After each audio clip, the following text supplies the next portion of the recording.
press the bell icon on the YouTube app and never miss another update. Hello students, ನಾವು ಹಿಂದಿನ ಕ್ಲಾಸಲ್ಲಿ ಏನು ತಿಳ್ಕೊಂಡಿದ್ವಪ್ಪ ಅಂತಂದರೆ, ಚಂದ್ರನ ಮೇಲೆ ಒಂದು ವಸ್ತುವಿನ ತೂಕ ಹೆಂಗಿರುತ್ತೆ, ಚಂದ್ರನ ಮೇಲೆ ವಸ್ತುವಿನ ತೂಕ = 1/6 ಇಂಟು ಭೂಮಿಯ ಮೇಲೆ ವಸ್ತುವಿನ ತೂಕ, ಈ ಥರದ್ದು ಕಾನ್ಸೆಪ್ಟನ್ನ ನಾವು ಡಿಸ್ಕಸ್ ಮಾಡಿದ್ವಿ. ಸೊ ಇವತ್ತಿನ ಕ್ಲಾಸಲ್ಲಿ ನೂಕುಬಲ ಮತ್ತು ಒತ್ತಡ ಅಂದರೆ ಏನು ಅನ್ನೋದ್ರ ಬಗ್ಗೆ ತಿಳ್ಕೊಳ್ಳೋಣ. ಸೊ ಅದಕ್ಕಿಂತ ಮುಂಚೆ ಕೆಲವೊಂದು ಕಲ್ಪನೆಗಳನ್ನ ತಗೊಳ್ಳೋಣ. ಸೊ ಇಲ್ಲಿ ನೀವು ಟ್ರಕ್ ನೋಡಿದಿರಲ್ವಾ, ಟ್ರಕ್ ಮತ್ತು ಬಸ್ಗಳಲ್ಲಿ ಅಗಲವಾದ ಟೈರ್ಗಳನ್ನ ಯಾಕೆ ಹಾಕಿರ್ತಾರೆ, ಅಳವಡಿಸಿರ್ತಾರೆ, ಯಾಕೆ ಹಾಕಿರ್ತಾರೆ? ಹರಿತವಾದ ಸಾಧನಗಳಲ್ಲಿ ಮೊನಚಾದ ತುದಿ ಯಾಕಿರುತ್ತೆ ಅಂದರೆ, ಈಗ ಫಾರ್ ಎಕ್ಸಾಂಪಲ್ಲು ಹರಿತವಾಗಿರೋದು ಅಂತ ಅಂದರೆ ಶಾರ್ಪ್ ಆಗಿರೋದ್ರಲ್ಲಿ ಯಾಕೆ ಅದು ಏನಾಗಿರುತ್ತೆ ಅಂತಂದರೆ ಫುಲ್ಲು ಶಾರ್ಪಾಗಿರುತ್ತೆ, ಅವು ಎಲ್ಲ ಹರಿತಕ್ಕಂಥ ವಸ್ತುಗಳಲ್ವಾ. ಸೊ ಅಲ್ಲಿ ತುದಿಯಲ್ಲಿ ಯಾಕೆ ಅದು ಅಷ್ಟೊಂದು ಮೊನಚಾಗಿರುತ್ತೆ ಅನ್ನೋದು, ಇವನ್ನೆಲ್ಲ ಅರ್ಥ ಮಾಡ್ಕೋಬೇಕು ಅಂತ ಅಂದರೆ ನಾವು ಯಾವ ಪರಿಕಲ್ಪನೆಗಳಿಗೆ ಹೋಗಬೇಕು ಅಂತ ಅಂದರೆ ನೂಕುಬಲ ಮತ್ತು ಒತ್ತಡ ಅನ್ನೋ ಪರಿಕಲ್ಪನೆಗೆ ಹೋಗಬೇಕು. ಸೊ ಈ ನೂಕುಬಲ ಮತ್ತು ಒತ್ತಡನ ತಿಳ್ಕೊಬೇಕು ಅಂತ ಅಂದರೆ ಒಂದೆರಡು ಸನ್ನಿವೇಶಗಳನ್ನ ನಾವು ಅರ್ಥ ಮಾಡ್ಕೊತ ಹೋಗೋಣ ಮಕ್ಕಳೇ. ಈಗ ಸ್ಕೂಲಲ್ಲಿ ಒಂದು ನೋಟಿಸ್ ಬೋರ್ಡ್ ಅಂದರೆ ಗೊತ್ತಲ್ವ, ಸೂಚನಾ ಫಲಕ. ನೋಟಿಸ್ ಬೋರ್ಡಲ್ಲಿ ಒಂದು ಡ್ರಾಯಿಂಗ್ ಶೀಟ್ ತೊಗೋಬೇಕಾಗುತ್ತೆ. ಡ್ರಾಯಿಂಗ್ ಶೀಟ್ ತೊಗೊಂಡು ಇದನ್ನು ಒಂದು ನೋಟಿಸ್ ಬೋರ್ಡ್ ಅಂತ ಅಂದ್ಕೊಳ್ಳೋಣ. ಈ ನೋಟಿಸ್ ಬೋರ್ಡಲ್ಲಿ ಒಂದು ಡ್ರಾಯಿಂಗ್ ಶೀಟ್ ತೊಗೊಂಡ್ಬಿಟ್ಟು ಏನು ಮಾಡೋಣ ಅಂತ ಅಂದರೆ, ಇದು ಡ್ರಾಯಿಂಗ್ ಶೀಟ್ ಅಂದ್ಕೊಳ್ಳೋಣ. ಇಲ್ಲಿ ಏನೋ ಒಂದು ಸೂಚನೆನ ಬರೆದಿರ್ತಾರೆ. ಸೊ ಈ ಡ್ರಾಯಿಂಗ್ ಶೀಟ್ನ ಒಂದು ಡ್ರಾಯಿಂಗ್ ಪಿನ್ಗಳು ಇರ್ತಾವಲ್ವ, ಸೂಜಿಗಳು, ಅದನ್ನು ತೊಗೊಂಡ್ಬಿಟ್ಟು ಯಾವ ಥರ ಒತ್ತಬೇಕು ಅಂತ ಅಂದರೆ ಈ ಥರ ಹೆಬ್ಬೆರಳಿನಿಂದ ಈ ಥರ ಒತ್ತಬೇಕು ಆ ಸೂಜಿಗಳಿಗೆ. ಇಲ್ಲಿ ನೀವು ಏನು ಅಬ್ಸರ್ವ್ ಮಾಡ್ತೀರಾ ಅಂತ ಅಂದರೆ, ನಾನು ಹೆಬ್ಬೆರಳಿನಿಂದ ಆ ಸೂಜಿಗಳನ್ನ ಒತ್ತಿದೆ. ಹೆಂಗೆ ಒತ್ತಿದೆ ಅಂತ ಅಂದರೆ, ಆ ಸೂಜಿಗೆ ಲಾಸ್ಟಿನ ತುದಿ ಇರುತ್ತಲ್ವ, ಅದಕ್ಕೆ ಲಂಬವಾಗಿ ಮೇಲ್ಮುಖವಾಗಿ ಏನು ಮಾಡಿದೆ, ಒತ್ತಿದೆ ಅಲ್ವಾ. ಒತ್ತಿದಾಗ ಆ ಸೂಜಿ ಏನಾಯಿತು, ಒಳಗೋಗಿ ಆ ಡ್ರಾಯಿಂಗ್ ಶೀಟಿಗೆ ಅಟ್ಯಾಚ್ ಆಯಿತು. ಸೊ ಇಲ್ಲಿ ನಾವು ಏನು ಅಬ್ಸರ್ವ್ ಮಾಡ್ತೀವಿ ಅಂತ ಅಂದರೆ, ಲಂಬವಾಗಿ ಮೇಲ್ಮುಖವಾಗಿ ಇರ್ತಕ್ಕಂಥ ಬಲನ ನಾವೇನಂತ ಕರಿತೀವಿ, ನೂಕುಬಲ ಅಂತ ಕರಿತೀವಿ. ಲಂಬವಾಗಿ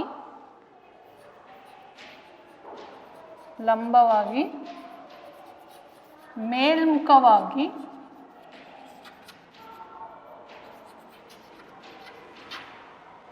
ಇರುವ ಬಲವನ್ನು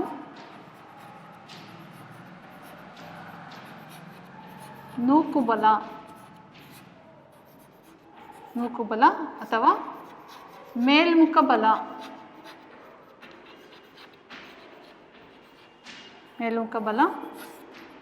ಎನ್ನುತ್ತೇವೆ ಅಲ್ವಾ. ಲಂಬವಾಗಿತ್ತು ತಾನೇ, ಅದು ಡ್ರಾಯಿಂಗ್ ಪಿನ್ನನ್ನು ಈ ಥರ ನಾವು ಇಟ್ಕೊಂಡ್ಬಿಟ್ಟು ಈ ಥರ ಪ್ರೆಸ್ ಮಾಡಿದಾಗ ಆ ತುದಿಗೆ, ಆ ಮೊಳೆ ತುದಿ ಮತ್ತು ನಮ್ಮ ಹೆಬ್ಬೆರಳು, ಅವೆರಡೂ ನೋಡಿದಾಗ ನಮ್ಮ ಹೆಬ್ಬೆರಳು ಅದಕ್ಕೇನಾಗಿತ್ತು, ಲಂಬವಾಗಿತ್ತು ಮತ್ತು ಮೇಲ್ಮುಖವಾಗಿ ಅದರ ಮೇಲೆ ಬಲನ ಪ್ರಯೋಗಿಸ್ತಾ ಇತ್ತು. ಸೊ ಇಂಥ ಬಲನ ನಾವೇನಂತ ಕರಿತೀವಿ, ನೂಕುಬಲ ಅಂತ ಕರಿತೀವಿ. ಇದು ಸನ್ನಿವೇಶ ಒಂದ್ರದ್ದು.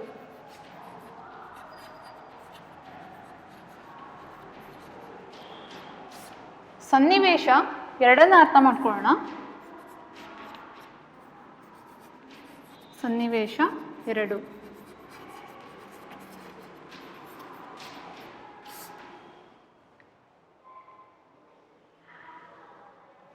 ಈ ಸನ್ನಿವೇಶ ಎರಡರಲ್ಲಿ ಈಗ ಸಡಿಲವಾದ ಮರಳಿರುತ್ತೆ, ಅದರ ಮೇಲೆ ಹೋಗಿ ನಾವು ಈ ಥರ ನಿಂತ್ಕೋಬೇಕು, ನಮ್ಮ ಪಾದಗಳನ್ನ ಅದರ ಮೇಲೆ ಓದಬೇಕು. ಆಗ ಏನಾಗುತ್ತೆ ಅಂತ ಅಂದರೆ, ನಮ್ಮ ಪಾದಗಳು ಆಳಕ್ಕೆ ಫುಲ್ ಆಳಕ್ಕೆ ಹೋಗುತ್ತೆ ಅಲ್ವಾ. ಸೊ ಇನ್ನೊಂದರಲ್ಲಿ ಏನು ಮಾಡ್ತೀವಿ ಅಂತ ಅಂದರೆ, ಅದೇ ಸಡಿಲವಾದ ಮರಳಿನ ಮೇಲೆ ನಾವು ಮಲ್ಕೊಂಡಾಗ ಏನಾಗುತ್ತೆ ಅಂತ ಅಂದರೆ, ಫಸ್ಟಿಗೆ ನಾವು ನಮ್ಮ ಪಾದಗಳನ್ನ ಇಟ್ಬಿಟ್ಟು ಮರಳ ಮೇಲೆ ಇಟ್ಟಾಗ ಎಷ್ಟು ಆಳವಾಗಿ ಹೋಗಿತ್ತಲ್ವ. ಸೊ ಇಲ್ಲಿ ಮಲಗಿದಾಗ ಅಷ್ಟು ಹೋಗೋದಿಲ್ಲ. ಯಾಕೆ ಹೋಗೋದಿಲ್ಲ ಅಂತ ಅಂದರೆ, ಒತ್ತಡ ಅನ್ನೋದು ನೂಕುಬಲ ಡಿವೈಡೆಡ್ ಬೈ ವಿಸ್ತೀರ್ಣ ಅಂತ. ಇದರ ಅರ್ಥ ಏನಪ್ಪ ಅಂತಂದರೆ ಒತ್ತಡ ಅನ್ನೋದು ವಿಸ್ತೀರ್ಣಕ್ಕೆ ವಿಲೋಮಾನುಪಾತದಲ್ಲಿ ಇರುತ್ತೆ. ಯಾವಾಗ ವಿಸ್ತೀರ್ಣ ಕಡಿಮೆ ಇರುತ್ತಲ್ವ ಅಲ್ಲಿ ಏನಾಗುತ್ತೆ, ಒತ್ತಡ ಅನ್ನೋದು ಜಾಸ್ತಿ ಇರುತ್ತೆ. ವಿಸ್ತೀರ್ಣ ಅನ್ನೋದು ಜಾಸ್ತಿ ಇದ್ದಾಗ ಒತ್ತಡ ಅನ್ನೋದು ಕಡಿಮೆ ಇರುತ್ತೆ. ಯಾಕಂದರೆ ಅವು ಎರಡು ವಿಲೋಮಾನುಪಾತದಲ್ಲಿ ಇರ್ತವೆ ಅಲ್ವಾ. ನೋಡಿ, ನಮ್ಮ ಕಾಲಿನ ಪಾದದ ವಿಸ್ತೀರ್ಣಕ್ಕೂ ಮತ್ತು ನಮ್ಮ ದೇಹದ ವಿಸ್ತೀರ್ಣಕ್ಕೂ ಡಿಫ್ರೆನ್ಸ್ ಇದೆ ಅಲ್ವಾ. ಪಾದದ ವಿಸ್ತೀರ್ಣ ಕಡಿಮೆ ಇತ್ತು, ಅದಕ್ಕೆ ಒತ್ತಡ ಜಾಸ್ತಿ ಆಗಿಬಿಟ್ಟು ನಮ್ಮ ಕಾಲುಗಳು ನಮ್ಮ ಪಾದಗಳು ಏನಾಯಿತು, ಆಳವಾಗಿ ಹೋಯಿತು. ಅದೇ ಥರ ನಮ್ಮ ದೇಹದ ವಿಸ್ತೀರ್ಣ ಜಾಸ್ತಿ ಇರೋದ್ರಿಂದ ಅಲ್ಲಿ ಒತ್ತಡ ಕಡಿಮೆ ಆಗಿಬಿಟ್ಟು ಅದು ಜಾಸ್ತಿ ಒಳಗೆ ಹೋಗಲಿಲ್ಲ. ಸೊ ಒತ್ತಡ ಅನ್ನೋದು ವಿಸ್ತೀರ್ಣದ ವಿಲೋಮಾನುಪಾತದಲ್ಲಿ ಇರೋದ್ರಿಂದ ಈ ಥರ ಆಗುತ್ತೆ. ಒತ್ತಡ ಅಂದರೆ ಏನು? ನೂಕುಬಲವನ್ನು ವಿಸ್ತೀರ್ಣದಿಂದ ಭಾಗಿಸಿದಾಗ ನಮಗೇನು ಬರುತ್ತೆ? ಒತ್ತಡ ಅನ್ನೋದು ಬರುತ್ತೆ. ವಿಸ್ತೀರ್ಣ ಜಾಸ್ತಿ ಇದ್ದರೆ ಒತ್ತಡ ಕಡಿಮೆ ಇರುತ್ತೆ, ಒತ್ತಡ ಜಾಸ್ತಿ ಇದ್ದರೆ ವಿಸ್ತೀರ್ಣ ಕಡಿಮೆ ಇರುತ್ತೆ. ಇದು ಹೆಚ್ಚಿದ್ರೆ ಕಡಿಮೆ ಇರುತ್ತೆ, ಕಡಿಮೆ ಇದ್ದರೆ ಹೆಚ್ಚಿರುತ್ತೆ ಅಂತ ತಿಳ್ಕೊಳ್ಳಿ. ಒತ್ತಡ ಅಂದರೆ ನೂಕುಬಲವನ್ನು ವಿಸ್ತೀರ್ಣದಿಂದ ಭಾಗಿಸಿದಾಗ ಏನು ಬರುತ್ತೆ? ನಮಗೆ ಒತ್ತಡ ಬರುತ್ತೆ. ಇಷ್ಟು ತಿಳ್ಕೊಂಡಿರಿ. ಈಗ ನೂಕುಬಲ ಅಂದರೆ ಗೊತ್ತಾಯಿತು, ಒತ್ತಡ ಅಂದರೆ ಗೊತ್ತಾಯ್ತಲ್ವ, ವಿಸ್ತೀರ್ಣ ಅಂದರೆ ಎಷ್ಟು, ಅದರದ್ದು ಪ್ರದೇಶ ಎಷ್ಟಿರುತ್ತೆ ಅನ್ನೋದು ವಿಸ್ತೀರ್ಣ. ನೆಕ್ಸ್ಟ್ ನಾವು ಇದರ ಮೇಲೆ ಒಂದು ಉದಾಹರಣೆ ಲೆಕ್ಕ ಕೊಟ್ಟಿದ್ದಾರೆ. ಅದಕ್ಕಿಂತ ಮುಂಚೆ ಇದು ಒತ್ತಡದ್ದು ನಾವು SI ಯೂನಿಟ್ ಅಂತಾರಾಷ್ಟ್ರೀಯ ಏಕಮಾನ ತಿಳ್ಕೊಬೇಕಲ್ವಾ. ಬಲದು ಅಂತಾರಾಷ್ಟ್ರೀಯ ಏಕಮಾನ ಯಾವುದು? ನ್ಯೂಟನ್ನು. ಇದು ವಿಸ್ತೀರ್ಣನ ಮೀಟರ್ ಸ್ಕ್ವೇರಿಂದ ಸೂಚಿಸ್ತೇವೆ. ಇದನ್ನು ಏನಂತ ಬರೀಬೋದಪ್ಪ? Newton per metre square, newton per metre square ಅಂತ ಬರೀತೀವಿ. ಇಲ್ಲಿ ಒತ್ತಡದ್ದು ಇನ್ನೊಂದು ಅಂತಾರಾಷ್ಟ್ರೀಯ ಏಕಮಾನ ಇದೆ, ಪ್ಯಾಸ್ಕಲ್ ಅಂತ. ಯಾಕೆ ಪ್ಯಾಸ್ಕಲ್ ಅಂತ ಇಟ್ಟಿದ್ದಾರೆ ಅಂತ ಅಂದರೆ ಬ್ಲೇಸ್ ಪ್ಯಾಸ್ಕಲ್ ಎಂಬ ವಿಜ್ಞಾನಿಯ ಗೌರವಕ್ಕಾಗಿ ಏನು ಮಾಡ್ತಾರೆ ಅಂತ ಅಂದರೆ ಒತ್ತಡದ ಅಂತಾರಾಷ್ಟ್ರೀಯ ಏಕಮಾನ ಪ್ಯಾಸ್ಕಲ್ ಅಂತ ಕರೀತಾರೆ. ಇದನ್ನು PA ಅಂತ ಸೂಚಿಸ್ತಾರೆ. ಒತ್ತಡದು ಅಂತಾರಾಷ್ಟ್ರೀಯ ಏಕಮಾನ ಪ್ಯಾಸ್ಕಲ್ ಅಂತ ಅಂದರೆ ಬ್ಲೇಸ್ ಪ್ಯಾಸ್ಕಲ್ ಒಬ್ಬ ವಿಜ್ಞಾನಿ, ಅವರ ಗೌರವಕ್ಕಾಗಿ ಒತ್ತಡದ ಅಂತಾರಾಷ್ಟ್ರೀಯ ಏಕಮಾನ ಏನಂತ ಕರೀತಾರೆ? ಪ್ಯಾಸ್ಕಲ್. ಅದನ್ನು ಯಾವ ಅಕ್ಷರದಿಂದ ಸೂಚಿಸ್ತಾರೆ, ಯಾವುದರಿಂದ ಸೂಚಿಸ್ತಾರೆ ಅಂತ ಅಂದರೆ PA ಅಂತ ಸೂಚಿಸ್ತಾರೆ. ಇಲ್ಲಿ ನ್ಯೂಟನ್ ಪರ್ ಮೀಟರ್ ಸ್ಕ್ವೇರು ಒತ್ತಡದ ಅಂತಾರಾಷ್ಟ್ರೀಯ ಏಕಮಾನ, ಮತ್ತು ಪ್ಯಾಸ್ಕಲ್ ಕೂಡ ಅದರದ್ದು ಏಕಮಾನ. ಮತ್ತು ಕನ್ಫ್ಯೂಸ್ ಆಗಬೇಡಿ, ಇವೆರಡಕ್ಕೂ ಒತ್ತಡಕ್ಕೆ ಎರಡು ಏಕಮಾನಗಳು ಇದ್ದಾವೆ. ನೆಕ್ಸ್ಟ್ ನಾವು ಉದಾಹರಣೆ ಲೆಕ್ಕಕ್ಕೆ ಹೋಗೋಣ.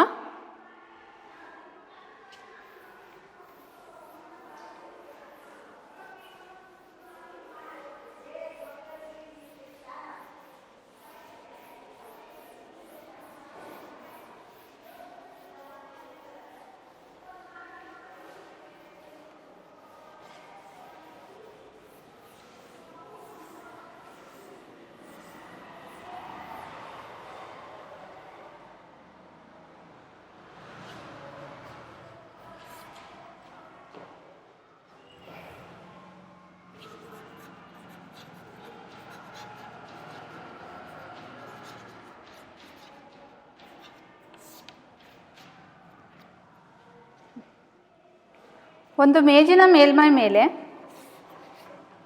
ಒಂದು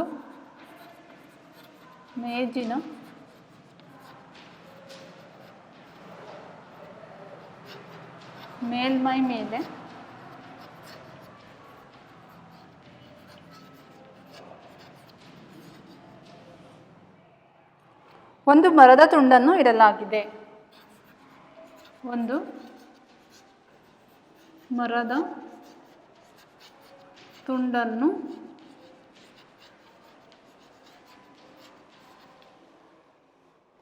ಇಡಲಾಗಿದೆ.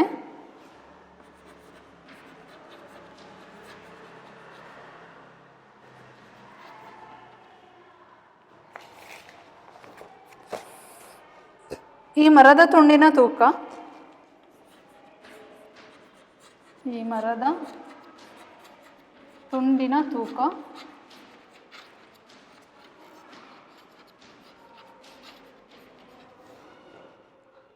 5 kg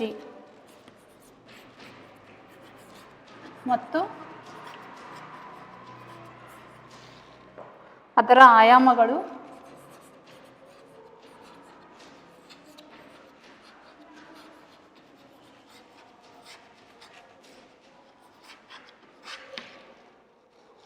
40 ಸೆಂಟಿಮೀಟರ್ ಇಂಟು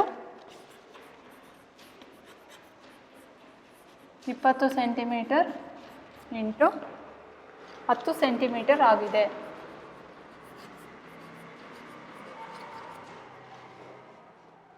ಮರದ ತುಂಡನ್ನು ಮೇಜಿನ ಮೇಲೆ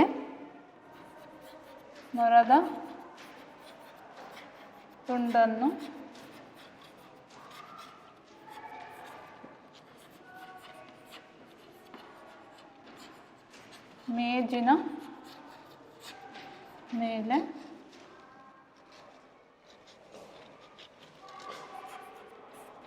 20 ಸೆಂಟಿಮೀಟರ್ ಇಂಟು 10 ಸೆಂಟಿಮೀಟರ್ ಮತ್ತು 40 ಸೆಂಟಿಮೀಟರ್ ಇಂಟು 20 ಸೆಂಟಿಮೀಟರ್ ಆಯಾಮದ ಬಾಹುಗಳಿರುವಂತೆ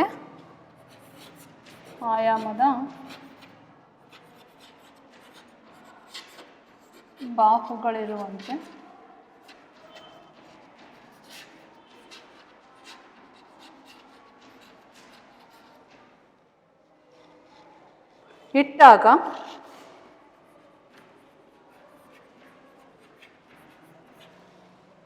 ಅದು ಮೇಜಿನ ಮೇಲೆ ಹಾಕುವ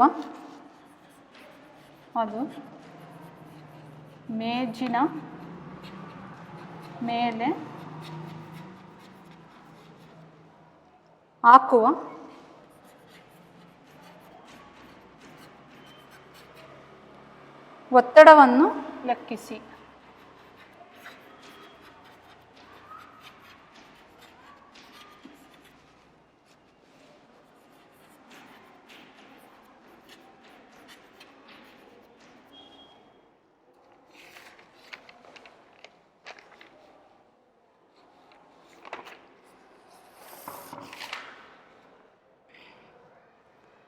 ನೋಡಿ ಇಲ್ಲಿ ಕ್ವಶನು ಅರ್ಥ ಮಾಡ್ಕೊಳ್ಳೋಣ.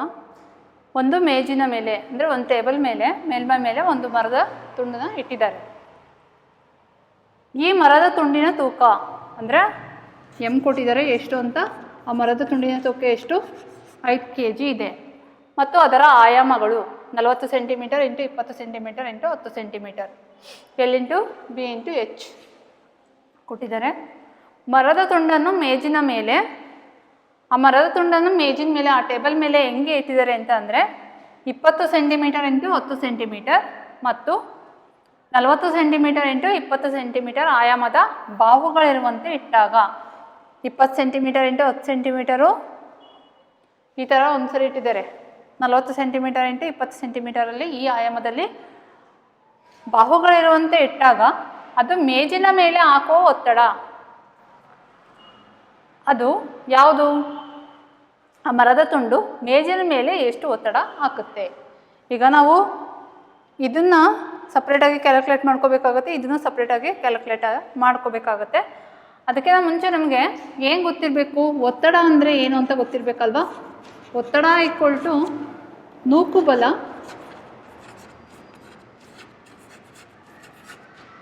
ಡಿವೈಡೆಡ್ ಬೈ ಏನು? ವಿಸ್ತೀರ್ಣ. ಇದು ಗೊತ್ತಿರಬೇಕು. ನಮಗೆ ಗೊತ್ತಿದೆ ನೂಕು ಬಲ ಅಂದರೆ ಏನು? ಮೇಲ್ಮುಖವಾದ ಬಲ. ಇಲ್ಲಿ ಮೇಜು ಆ ಮರದ ತುಂಡಿನ ಮೇಲ್ಮುಖವಾಗಿ ಬಲವನ್ನು ಹಾಕ್ತಾ ಇದೆ. ಮೇಜಲ್ಲ, ಮರದ ತುಂಡು ಹಿಂಗಾಗ್ತಾ ಇದೆ. ಈಗ ನೂಕು ಬಲ ಅಥವಾ ಬಲ ಅಂದರೆ ನೂಕು ಬಲ F equal to M into G. G ಅಂದರೆ ಏನು? 9.8 metre per second square. F equal to M into G. ಎಮ್ ಅಂದರೆ ವಸ್ತುವಿಂದು ತೂಕ ಎಷ್ಟಿದೆ? 5 kg ಇದೆ. 5 kg ಇಂಟು 9.8 ಅಂದರೆ ಎಷ್ಟಾಗುತ್ತೆ? 5 ಇಂಟು 9.8 ನೋಡಿ.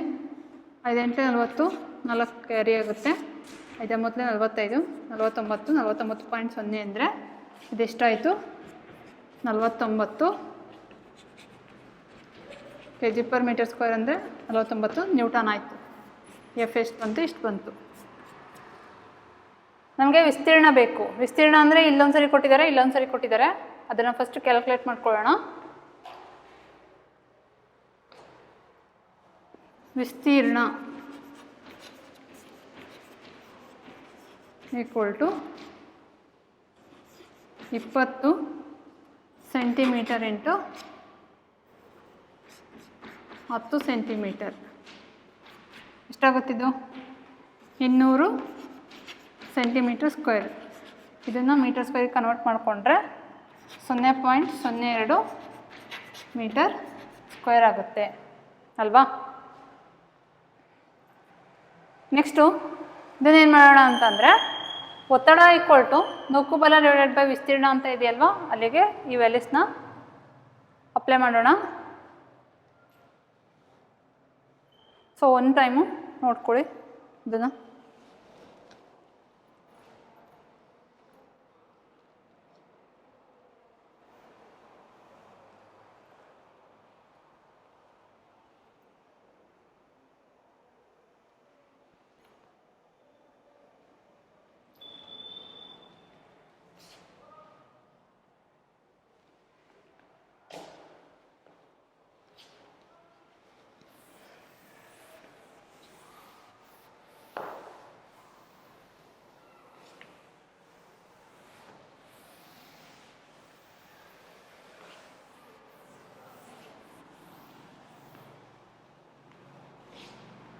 ಇದನ್ನು ಕ್ಯಾಲ್ಕುಲೇಟ್ ಮಾಡ್ಕೊಳ್ಳೋಣ. ಒತ್ತಡ ಈಕ್ವಲ್ ಟು ನೂಕು ಬಲ ಡಿವೈಡೆಡ್ ಬೈ ವಿಸ್ತೀರ್ಣ. ನೂಕು ಬಲ ಎಷ್ಟಿದೆ? ನೂಕು ಬಲ 49 ನ್ಯೂಟನ್ ಇದೆ, ಡಿವೈಡೆಡ್ ಬೈ 0.02 ಏನಿದೆ? ಮೀಟರ್ ಸ್ಕ್ವೇರ್ ಇದೆ. 49 ನ್ಯೂಟನ್ ಡಿವೈಡೆಡ್ ಬೈ 0.02 ಮೀಟರ್ ಸ್ಕ್ವೇರ್ನ ಡಿವೈಡ್ ಮಾಡ್ಕೋಬೇಕಾಗಿದೆ. ಸೊ ಡಿವೈಡ್ ಮಾಡಿ ನೋಡೋಣ.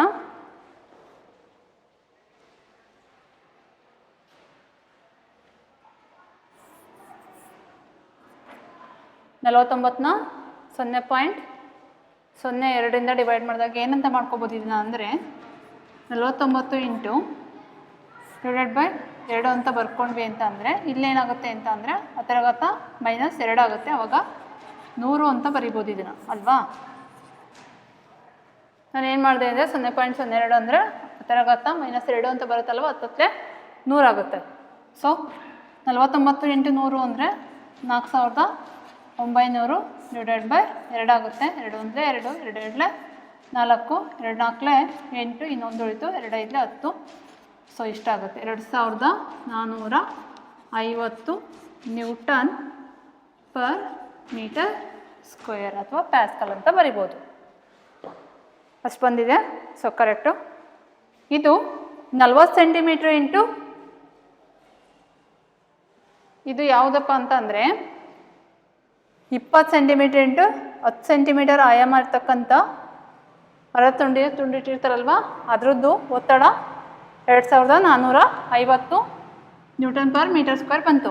ಅದೇ ಥರ ಇಲ್ಲಿ 40 ಸೆಂಟಿಮೀಟ್ರ್ ಇಂಟು 20 ಸೆಂಟಿಮೀಟರ್ ಆಯಾಮ ಇದೆಯಲ್ವಾ, ಸೊ ಅದರದ್ದು ನಾವು ಒತ್ತಡನ ಕ್ಯಾಲ್ಕುಲೇಟ್ ಮಾಡ್ಕೊಳ್ಳೋಣ. 40 ಇಂಟು 20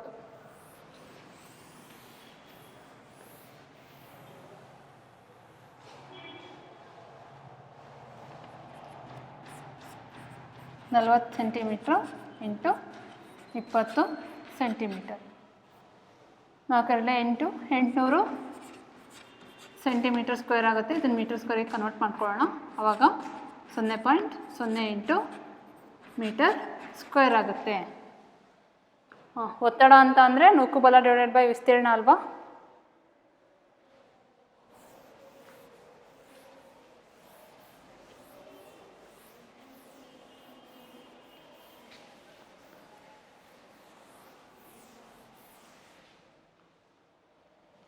ಒತ್ತಡ ಈಕ್ವಲ್ ನೂಕು ಬಲ ಎಷ್ಟಿದೆಯಪ್ಪ 49 ನ್ಯೂಟನ್ ಇದೆ. ಇದ್ರದ್ದು ವಿಸ್ತೀರ್ಣ 0.08 ಮೀಟರ್ ಸ್ಕ್ವೇರ್ ಇದೆ. ಈಗ ಇಲ್ಲಿ ಏನು ಮಾಡ್ಬೋದು ಅಂತಂದರೆ 49 × 100 / 8 ಮೀಟರ್ ಸ್ಕ್ವೇರ್ ಅಂತ ಮಾಡ್ಬೋದು. 49 × 100 ಅಂದರೆ 4900 ನ್ಯೂಟನ್ / 8 ಮೀಟರ್ ಸ್ಕ್ವೇರ್. ಇಲ್ಲಿ 4900ನ 8ರಿಂದ ಡಿವೈಡ್ ಮಾಡ್ಕೊಳ್ಳೋಣ.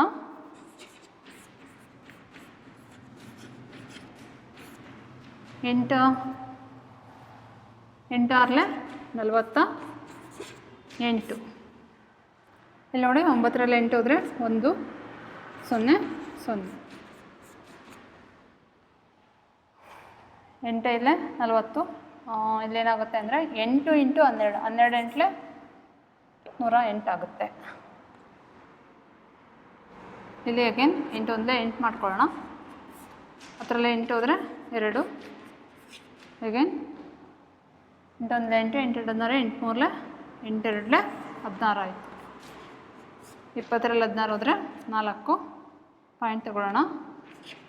8 5 40.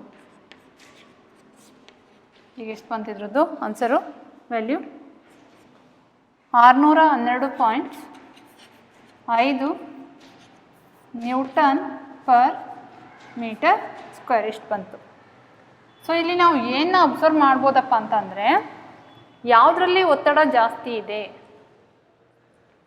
ಫಸ್ಟ್ ಒನ್ನು ಅದರದ್ದು ಆಯಾಮ ಎಷ್ಟಿತ್ತು 20 ಸೆಂಟಿಮೀಟರ್ ಇಂಟು 10 ಸೆಂಟಿಮೀಟರ್ ಇತ್ತಲ್ವಾ. 20 ಸೆಂಟಿಮೀಟರ್ ಇಂಟು 10 ಸೆಂಟಿಮೀಟರ್ ಇತ್ತು. ಇದ್ರದ್ದು ಆಯಾಮ ಎಷ್ಟಿತ್ತು 40 centimetre into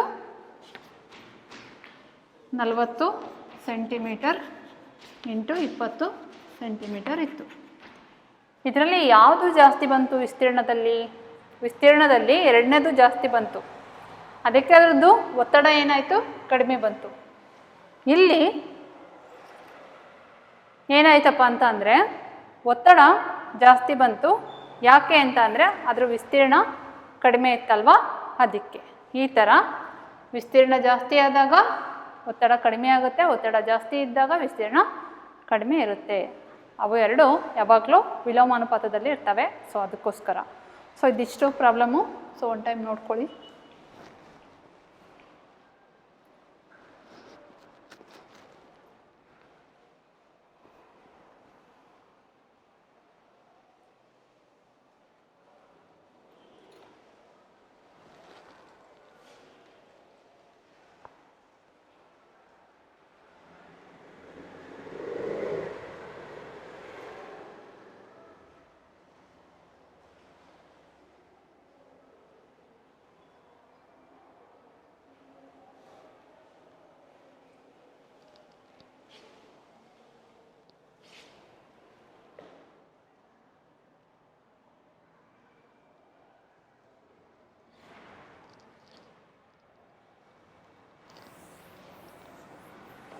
so next concept ಹರಿಯುವ ಪದಾರ್ಥಗಳಲ್ಲಿ ಒತ್ತಡ.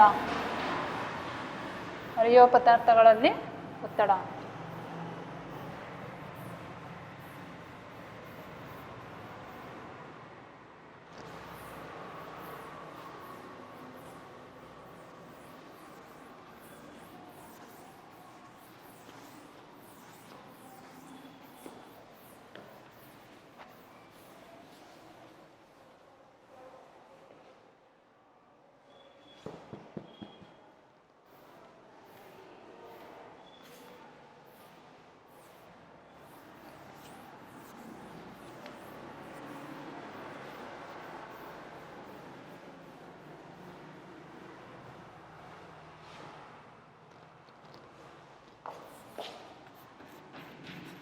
ಹರಿಯುವ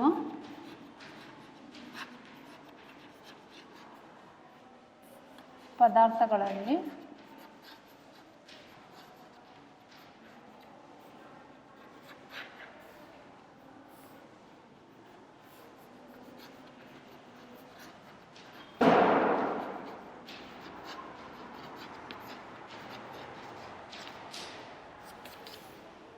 ಹರಿಯೋ ಪದಾರ್ಥಗಳಲ್ಲಿ ಒತ್ತಡ ಹೆಂಗಿರುತ್ತೆ ಅಂತ. ಈಗ ಘನವಸ್ತುಗಳಲ್ಲಿ ತೂಕ ಇರೋದ್ರಿಂದ ಅವುಗಳು ಏನಾಗ್ತವೆ, ಒತ್ತಡವನ್ನು ಆಗ್ತಾವಲ್ವಾ. ಅದೇ ಥರ ದ್ರವ ವಸ್ತುಗಳನ್ನು ಕೂಡ ಅದರದ್ದೇ ಆದ ತೂಕವನ್ನು ಹೊಂದಿರ್ತವೆ. ತೂಕವನ್ನು ಹೊಂದಿರತಕ್ಕಂಥ ವಸ್ತುಗಳು ಒತ್ತಡವನ್ನು ಆಗ್ತವೆ. ಹೆಂಗಾಗ್ತವೆ ಅಂತಂದರೆ, ಈಗ ದ್ರವ ವಸ್ತುಗಳು ಹರಿದಾಡ್ತಾವಲ್ವ, ಎಲ್ಲಾಗ್ತವೆ ಅಂತಂದರೆ ಪಾತ್ರೆಯ ತಳಭಾಗದಲ್ಲಿ ಗೋಡೆಗಳ ಮೇಲೆ ಅವುಗಳು ತನ್ನ ಒತ್ತಡವನ್ನು ಏರ್ತಾ ಇರ್ತವೆ, ಒತ್ತಡವನ್ನು ಹಾಕ್ತವೆ. ಯಾವುದೇ ಒಂದು ದ್ರವ ಇರುತ್ತೆ ಅಂತ ಅಂದರೆ ಅವು ಹೆಂಗೆ ಒತ್ತಡವನ್ನು ಹಾಕ್ತವೆ ಅಂತ ಅಂದರೆ, ಗೋಡೆಗಳ ಎಲ್ಲ ಭಾಗಗಳಲ್ಲೂ ಅವು ಒತ್ತಡನ ಹಾಕ್ತಾ ಇರ್ತವೆ. ಯಾಕಂದರೆ ದ್ರವಗಳು ಹರಿಯುವಂಥ ಪದಾರ್ಥ ಅಲ್ವಾ. ಸೊ ಅದಕ್ಕೆ ಇದಿಷ್ಟು ಹರಿಯುವ ಪದಾರ್ಥಗಳಲ್ಲಿ ಒತ್ತಡ ಹೆಂಗಿರುತ್ತೆ, ಎಲ್ಲ ಕಡೆಯೂ ಇರುತ್ತೆ ಒತ್ತಡ. ದ್ರವ ಎಲ್ಲಿರುತ್ತೋ ಅಲ್ಲೆಲ್ಲ ಕಡೆ ಎಲ್ಲೆಲ್ಲಿರುತ್ತೋ ಅಲ್ಲಲ್ಲಿ ಒತ್ತಡ ಇದ್ದೇ ಇರುತ್ತೆ. ನೆಕ್ಸ್ಟ್ ಕಾನ್ಸೆಪ್ಟು ಪ್ಲವನತೆ ಅಂತ.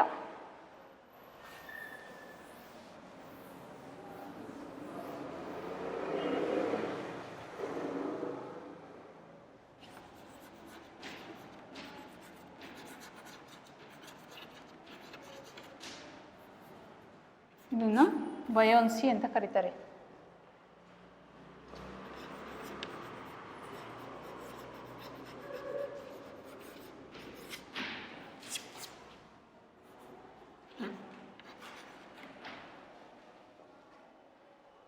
ನೀವು ಸ್ವಿಮ್ಮಿಂಗ್ ಮಾಡ್ತಿರ್ತೀರ ಅಂತ ತಿಳ್ಕೊಳ್ಳಿ, ಈಜ್ತಾ ಇರ್ತೀರ.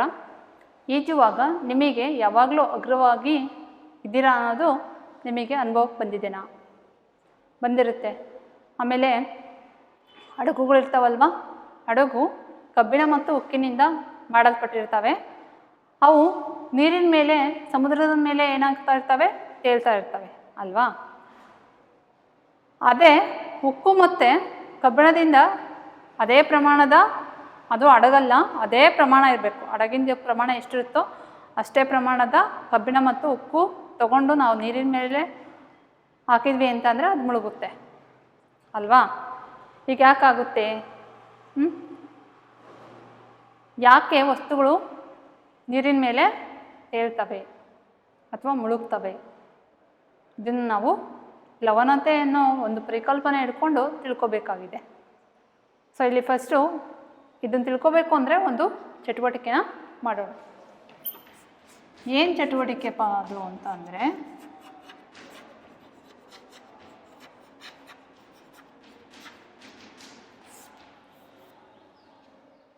ಚಟುವಟಿಕೆ, ಈಗ ಒಂದು ಖಾಲಿ ಬಾಟ್ಲಿನ ತಗೊಳ್ಳಿ.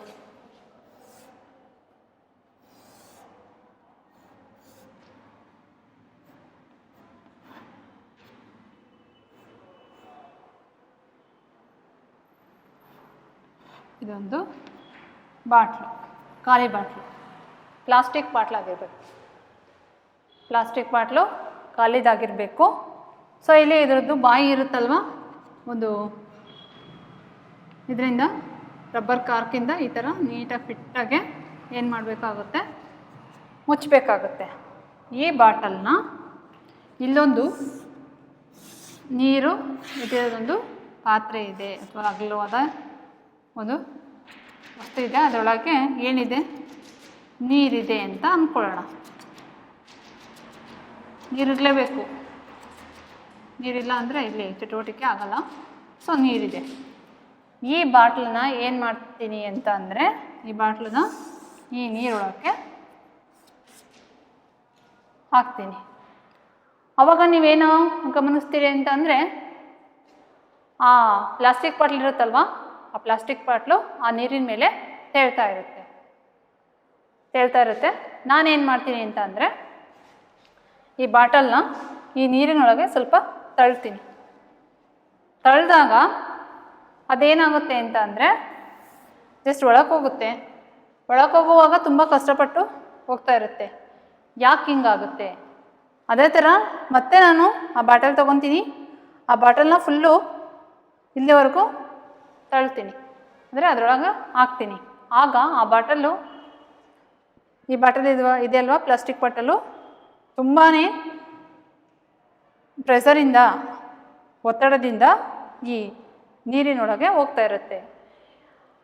ಈಗ ಈ ಬಾಟಲ್ನ ನಾನು ಕೆಳಮುಖವಾಗಿ ಬಲನ ಅಪ್ಲೈ ಮಾಡಿದೆ. ಅಲ್ಲಿ ಕೆಳಮುಖವಾಗಿ ಬಲ ಇದೆ ಅಂತ ಅಂದರೆ ಅಲ್ಲಿ ಭೂಗುರುತ್ವಾಕರ್ಷಣ ಬಲ ಇರಲೇಬೇಕಲ್ವಾ.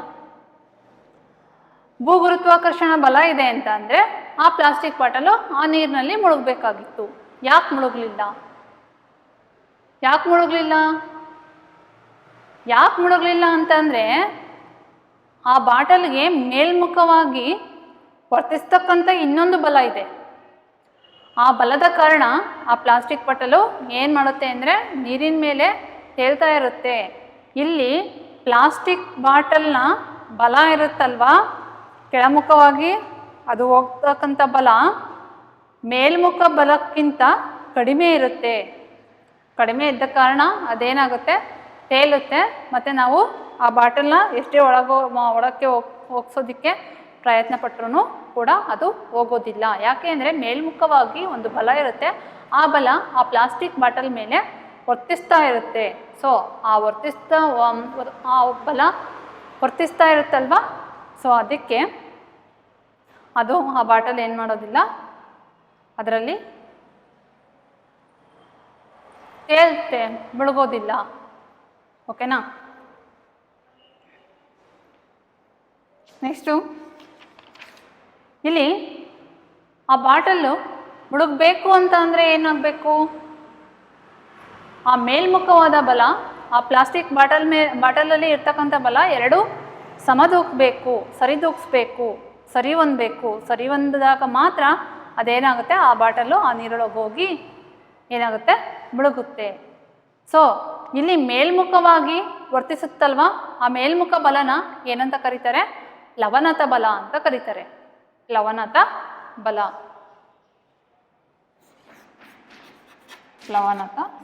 ಅಂತ ಕರೀತಾರೆ.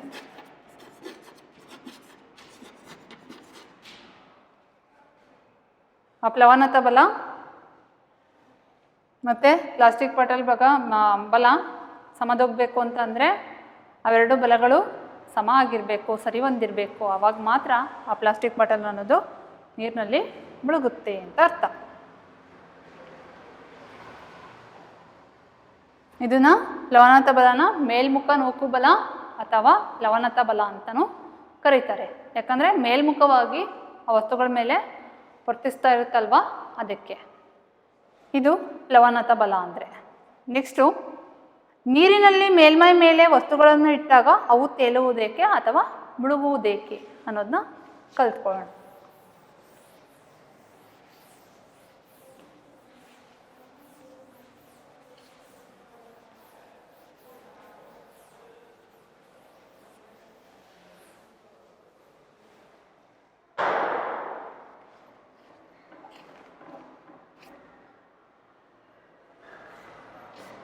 ನೀರಿನಲ್ಲಿ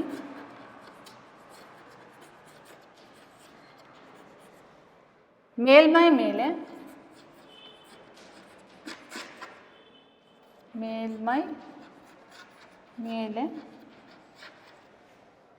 ವಸ್ತುಗಳನ್ನು ಇಟ್ಟಾಗ ಅವು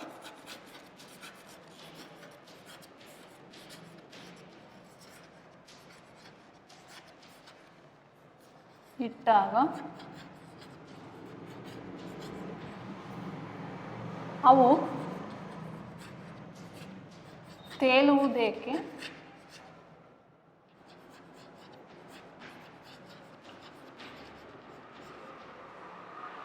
ಅಥವಾ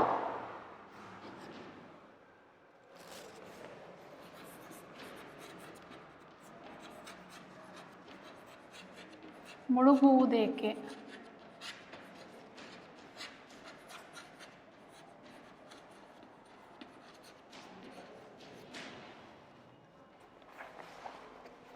ಯಾಕೆ ವಸ್ತುಗಳು ನೀರಿನ ಮೇಲ್ಮೈ ಮೇಲೆ ಇಟ್ಟಾಗ ತೇಲ್ತವೆ ಅಥವಾ ಮುಳುಗ್ತವೆ? ಇದನ್ನು ಮಾಡೋದಕ್ಕೂ ಕೆಲವೊಂದು ಚಟುವಟಿಕೆ ಮಾಡಬೇಕಾಗುತ್ತೆ. ಆ ಚಟುವಟಿಕೆ ಯಾವ ಥರ ಮಾಡಬೇಕು ಅಂತ ಹೇಳ್ತೇನೆ. ಸೊ ಇಲ್ಲಿ ಒಂದು ಗಾಜಿಂದು ಪ್ರಣಾಳನೋ ನೀರು ತುಂಬಿರ್ತಕ್ಕಂಥ ಪಾತ್ರೆನೋ ಇಟ್ಟಿರಿ. ಬಟ್ ಇಲ್ಲಿ ಏನು ಅಂತ ಅಂದರೆ ಇಲ್ಲಿ ನಡೀತಕ್ಕಂಥ ಕ್ರಿಯೆ ಹೊರಗಡೆ ಕಾಣಬೇಕು. ಇಲ್ಲಿ ಈ ಗಾಜಿನ ಪ್ರಾಣಾಳ, ಗಾಜು ಅಂತ ಅಂದರೆ ಅದು ಇಲ್ಲಿ ಏನು ನಡೀತಾ ಇರುತ್ತೋ ಅದೆಲ್ಲ ಹೊರಗಡೆ ಕಾಣಿಸ್ತಾ ಇರುತ್ತೆ, ಆ ಥರ ಇರಬೇಕು ಆ ಪಾತ್ರೆ. ಸೊ ಇಲ್ಲಿ ನಾನು ಏನು ಮಾಡ್ತೇನಪ್ಪ ಅಂತಂದರೆ, ಒಂದು ಮೊಳೆ ತೊಗೊತೀನಿ. ಆ ಮೊಳೆನ ನೀರಿನ ಮೇಲೆ ಹಿಂಗೆ ಹಾಕ್ತೀನಿ. ಇದನ್ನ ಮೊಳೆ ಅಂತ ಅಂದ್ಕೊಳ್ಳಿ. ಇದೊಂದು ಮೊಳೆ. ಈ ಮೊಳೆನ ಏನು ಮಾಡ್ತೀನಿ, ನೀರಿನ ಮೇಲೆ ಹಾಕ್ತೀನಿ. ನೀರಿನ ಮೇಲೆ ಹಾಕಿದಾಗ ಆ ಮೊಳೆ ಏನಾಗುತ್ತೆ, ತೇಲುತ್ತೋ ಮುಳುಗುತ್ತೋ? ಮುಳುಗುತ್ತೆ. ಯಾಕೆ ಮುಳುಗುತ್ತೆ? ಯಾಕೆ ಮುಳುಗುತ್ತೆ ಅಂತ ಅಂದರೆ, ಆ ನೂಕು ಬಲ ಮತ್ತು ಆ ಮೊಳೆಯಲ್ಲಿ ಇರ್ತಕ್ಕಂಥ ಬಲ ಎರಡೂ ಸರಿ ಹೊಂದಿರುತ್ತೆ. ಮೇಲ್ಮುಖವಾಗಿ ವರ್ತಿಸುತ್ತಲ್ವಾ ನೂಕು ಬಲ, ಆ ಮೇಲ್ಮುಖ ಬಲ ಮತ್ತು ಈ ಮೊಳೆಯಲ್ಲಿ ಇರ್ತಕ್ಕಂಥ ಬಲ ಸರಿ ಹೊಂದಿರುತ್ತಲ್ವ. ಸೊ ಅದಕ್ಕೆ ಈ ಮೊಳೆ ಅನ್ನೋದು ಇಲ್ಲಿ ಮುಳುಗಿರುತ್ತೆ, ಈ ಥರ ಮುಳುಗುತ್ತೆ. ಸೊ ಇನ್ನೊಂದು ನೋಡೋಣ. ಇದೊಂದು ಗಾಜಿನ ಪಾತ್ರೆ. ಇಲ್ಲಿ ನಾನು ಏನು ಮಾಡ್ತೀನಿ ಅಂತ ಅಂದರೆ, ಒಂದು ರಬ್ಬರ್ ಕಾರ್ಕ್ ತಗೊತೀನಿ. ಏನು ಮಾಡ್ತೀನಿ, ಒಂದು ರಬ್ಬರ್ ಕಾರ್ಕ್ನ ತಗೊತೀನಿ. ಇದೊಂದು ರಬ್ಬರ್ ಕಾರ್ಕ್.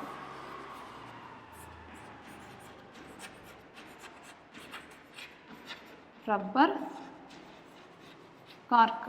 ಈ ರಬ್ಬರ್ ಕಾರ್ಕ್ನ ನಾನು ನೀರು ಮೇಲೆ ಹಾಕ್ತೀನಿ. ನೀರು ಮೇಲೆ ಹಾಕಿದಾಗ ಆ ರಬ್ಬರ್ ಕಾರ್ಕು ತೇಲುತ್ತಲ್ವ, ಮುಳುಗೋದಿಲ್ಲ. ಯಾಕೆ ತೇಲುತ್ತೆ?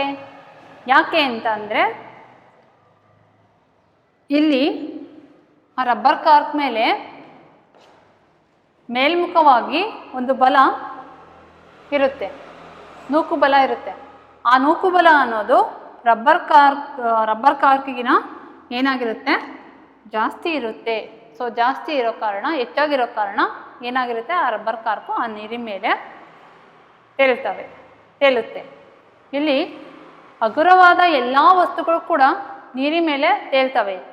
ಅವು ಯಾಕೆ ತೇಲ್ತವೆ ಅನ್ನೋದಕ್ಕೆ ಕಾರಣ ಏನು ಅಂತ ಅಂದರೆ, ಅವುಗಳ ಮೇಲೆ ವರ್ತಿಸ್ತಕ್ಕಂಥ ಲವಣತ ಬಲ ಅಥವಾ ಮೇಲ್ಮುಖ ಬಲ ಕಾರಣ. ಯಾಕೆ ಕೆಲವೊಂದು ವಸ್ತುಗಳು ಮುಳುಗ್ತವೆ ಅಂತ ಅಂದರೆ, ಲವಣತ ಬಲ ಆ ವಸ್ತುಗಳ ಬಲಕ್ಕೆ ಏನಾಗಿರುತ್ತೆ, ಸರಿದೂಗಿಸಿರುತ್ತೆ, ಸಮವಾಗಿರುತ್ತೆ. ಸೊ ಅದಕ್ಕೆ ಅವು ಮುಳುಗ್ತವೆ. ಇಷ್ಟೇ. ಯಾಕೆ ತೇಳ್ತವೆ ಮತ್ತು ಯಾಕೆ ಮುಳುಗ್ತವೆ ಅನ್ನೋದು ಗೊತ್ತಾಯಿತು. ನೆಕ್ಸ್ಟ್ ಇಲ್ಲಿ ನಿಮ್ಮ ಟೆಕ್ಸ್ಟ್ ಬುಕ್ಕಲ್ಲಿ ಕೆಲವೊಂದು ಪ್ರಶ್ನೆಗಳು ಕೊಟ್ಟಿದ್ದಾರೆ. ಸೊ ಅದು ನೋಡೋಣ.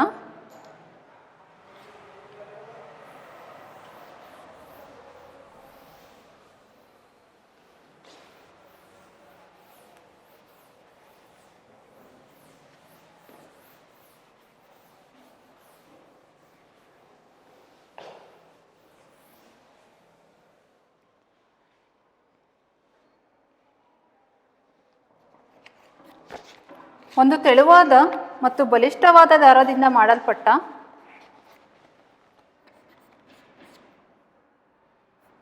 ಒಂದು ತೆಳುವಾದ ಮತ್ತು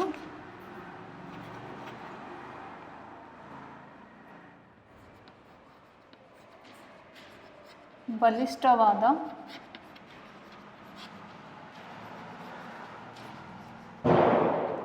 ದಾರದಿಂದ ಮಾಡಲ್ಪಟ್ಟ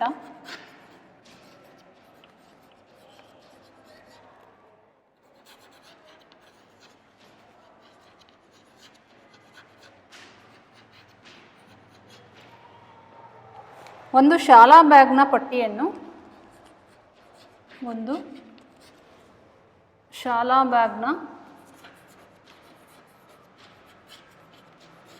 ಬ್ಯಾಗ್ನ ಪಟ್ಟಿಯನ್ನು ಪಟ್ಟಿಯನ್ನು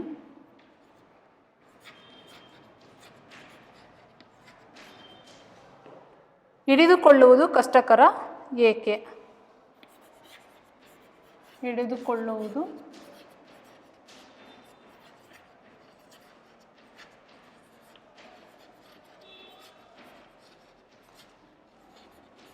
ಕಷ್ಟಕರ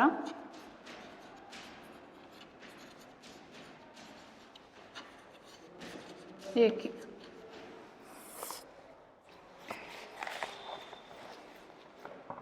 ಸೊ ಟೈಮ್ ನೋಡ್ಕೊತೀನಿ.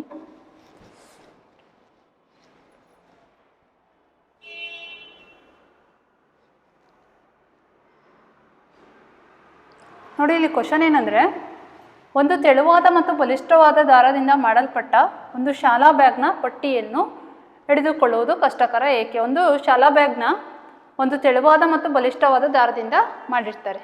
ದಾರ ಅಂದರೆ ಚಿಕ್ಕದು ವಿಸ್ತೀರ್ಣ ಇರುತ್ತಲ್ವ, ಸೊ ಅದನ್ನು ಇಟ್ಕೊಳ್ಳೋದಕ್ಕೆ ಕಷ್ಟ ಆಗುತ್ತೆ. ಯಾಕೆ ಅಂತ ಅಂದರೆ, ಒತ್ತಡ ಅಂತಂದರೆ ಏನಪ್ಪ, ಒತ್ತಡ ಇಕ್ವಲ್ಟು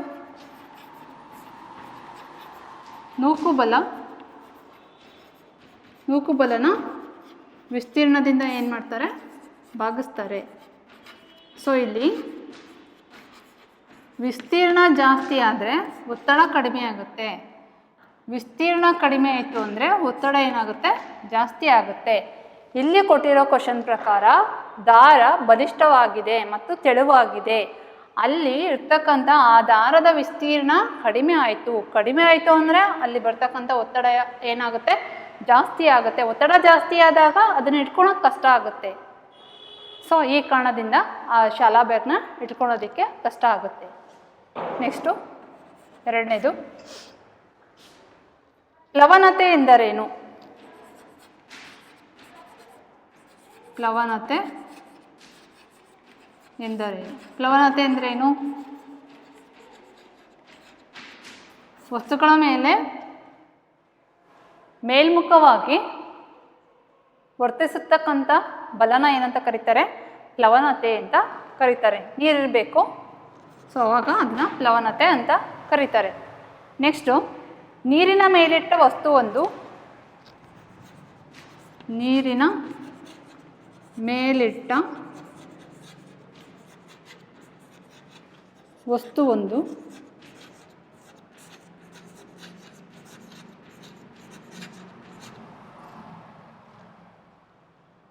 ತೇಲಲು ಅಥವಾ ಮುಳುಗಲು ಕಾರಣವೇನು. ತೇಲಲು ಅಥವಾ ಮುಳುಗಲು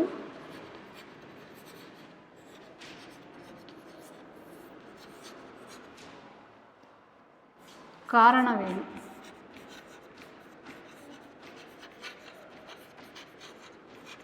ನೋಡಿ, ಒಂದು ವಸ್ತುನ ಎಲ್ಲಿಡ್ತೀವಿ, ನೀರಿನ ಮೇಲೆ ಇಡ್ತೀವಿ. ಆ ವಸ್ತು ತೇಲೋದಕ್ಕೆ ಏನು ಕಾರಣ? ಈಗ ನಾವು ಒಂದು ಆ್ಯಕ್ಟಿವಿಟಿ ಮಾಡಿದ್ವಿ, ಒಂದು ರಬ್ಬರ್ ಕಾರ್ಕು ಒಂದು ನೀರಿನ ಮೇಲೆ ಇತ್ತು. ಆ ನೀರಿನ ಮೇಲೆ ಅದು ತೇಲ್ತಾ ಇತ್ತಲ್ವ, ಅದು ಮುಳುಗಲಿಲ್ಲ. ಯಾಕೆ ಮುಳುಗಲಿಲ್ಲ ಅಂತ ಅಂದರೆ, ಆ ರಬ್ಬರ್ ಕಾರ್ಕ್ ಮೇಲೆ ಏನು ವರ್ತಿಸ್ತಕ್ಕಂಥ ಬಲ ಇದೆಯಲ್ವ, ಮೇಲ್ಮುಖ ಬಲ ಏನಾಗಿರುತ್ತೆ ಅಂತ ಅಂದರೆ ಜಾಸ್ತಿ ಇರುತ್ತೆ, ಹೆಚ್ಚಾಗಿರುತ್ತೆ ಆ ರಬ್ಬರ್ ಕಾರ್ಕ್ನ ಬಲಕ್ಕೆ ಹೋಲಿಸಿದಾಗ ಅಲ್ವಾ. ಸೊ ಅದಕ್ಕೆ ಏನಾಗುತ್ತೆ ಅಂತ ಅಂದರೆ, ಆ ವಸ್ತುಗಳು ಏನಾಗ್ತವೆ, ತೇಲ್ತವೆ. ಅದೇ ವಸ್ತು ಅಲ್ಲ, ಭಾರವಾದ ವಸ್ತುಗಳನ್ನ ತಗೊಂಡಾಗ ಯಾಕೆ ಮುಳುಗ್ತವೆ ವಸ್ತುಗಳು? ಯಾಕೆ ಮುಳುಗ್ತವೆ ಅಂತ ಅಂದರೆ, ಮೇಲ್ಮುಖ ಬಲ, ಆ ವಸ್ತುಗಳ ಬಲ ಏನಾಗಿರಬೇಕು, ಸರಿಯಾಗಿರಬೇಕು ಮತ್ತು ಸಮವಾಗಿದ್ದಾಗ ಆ ವಸ್ತುಗಳು ಏನಾಗ್ತವೆ, ಮುಳುಗ್ತವೆ. ಸೊ ಅದಕ್ಕೆ ಆ ವಸ್ತುಗಳು ತೇಲೋದಕ್ಕೆ ಮತ್ತು ಮುಳುಗೋದಕ್ಕೆ ಕಾರಣ ಆಗುತ್ತೆ. ಸೊ ಇದನ್ನು ಒಂದು ಟೈಮು ಗ್ಲ್ಯಾನ್ಸ್ ಮಾಡ್ಕೊಳ್ಳಿ, ನಾನು ಏನು ಹೇಳಿದೆ ಅಂತ.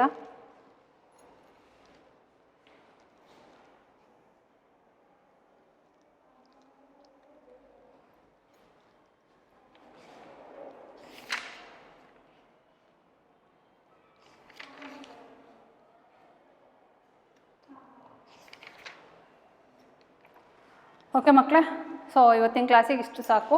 ನೆಕ್ಸ್ಟ್ ಕ್ಲಾಸಲ್ಲಿ ನಾವು ಆರ್ಕಿಮಿಡೀಸ್ ತತ್ವ ಅಂತ ಅಂದರೆ ಏನು, ಸಾಪೇಕ್ಷ ಸಾಂದ್ರತೆ ಅಂದರೆ ಏನು, ಅದರ ಮೇಲೆ ಬರ್ತಕ್ಕಂಥ ಕೆಲವೊಂದು ಉದಾಹರಣೆ ಲೆಕ್ಕಗಳನ್ನ ಸಾಲ್ವ್ ಮಾಡ್ಕೊಳ್ಳೋಣ. ಅದಾದಮೇಲೆ ಅಭ್ಯಾಸದ ಲೆಕ್ಕಗಳು ಬರ್ತವೆ, ಅಭ್ಯಾಸದ ಲೆಕ್ಕಗಳನ್ನ ಸಾಲ್ವ್ ಮಾಡ್ತಾ ಹೋಗೋಣ. ಸೊ ಅಲ್ಲಿಗೆ ಈ ಲೆಸನ್ ಕಂಪ್ಲೀಟ್ ಆಗುತ್ತೆ. So thank you.